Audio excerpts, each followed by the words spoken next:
Iran-linked hackers have now shifted their focus squarely onto Israeli politics, turning it into a new front in the ongoing cyber warfare. Their bold breach claims have raised alarms across the country, signaling that this digital battlefield is no longer just about data, it's about power and influence. Some of Israel's most prominent political figures suddenly found themselves caught in a web of cyber espionage. What began as a series of online threats quickly transformed into a high-stakes drama playing out at the heart of the nation's leadership.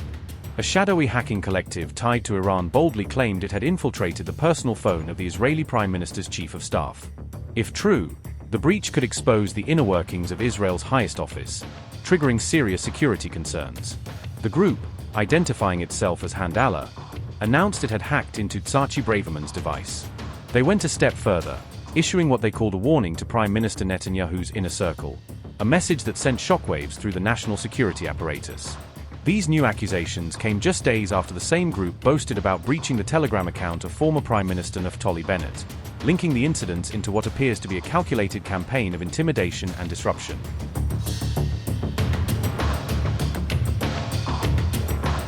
Israeli authorities responded cautiously, announcing that investigations were underway. For now, they said, there was no official confirmation that any device belonging to Braverman had truly been breached. An official from the Prime Minister's office clarified that technical teams had found no evidence of infiltration so far. However, they admitted the review was still active and that every lead was being checked thoroughly. Political analyst Amit Siegel from N12 News noted that the hackers had begun releasing what they described as new materials, suggesting that the group wanted to prove their claims publicly. According to Siegel, the group insisted these files were directly pulled from Tzachi Braverman's phone, though experts have yet to authenticate any of them independently. He further explained that the hackers had allegedly shared a detailed contact list, containing the names and numbers of senior officials and foreign leaders, potentially making this breach far more damaging. Meanwhile, the Prime Minister's office reiterated its stance that the hacking reports remained under active review. So far, there were no verified signs that any government communication systems had actually been compromised.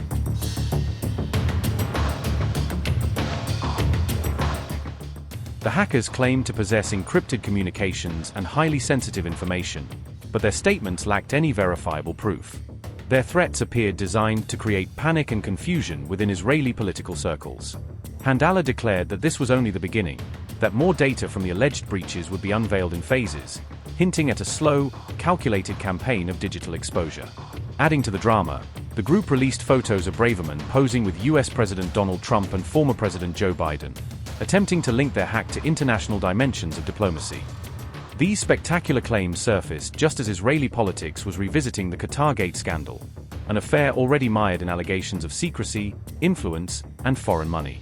Among the suspects are Netanyahu's close aides, including Jonathan Urich, Israel Shrulik Einhorn, and Eli Feldstein, names that the Handala group has now linked to their supposed findings.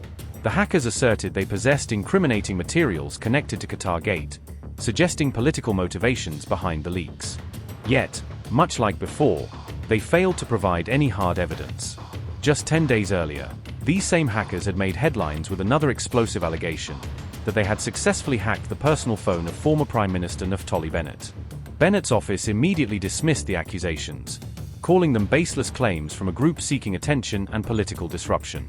But soon after, Handala released screenshots, documents, and what they claimed were personal contact numbers taken directly from Bennett's phone, sparking global security concerns. Among the leaked numbers, the group alleged, were those belonging to world leaders like French President Emmanuel Macron and UAE leader Mohammed bin Zayed, raising the stakes far beyond Israel. They even claimed to have shared the number of IAEA chief Rafael Grossi, adding a nuclear energy dimension to the alleged breach and amplifying the magnitude of the threat. Ultimately, Bennett's team conceded that while his phone may not have been hacked entirely, his Telegram account had indeed been compromised, lending partial credibility to the hackers' initial boasts.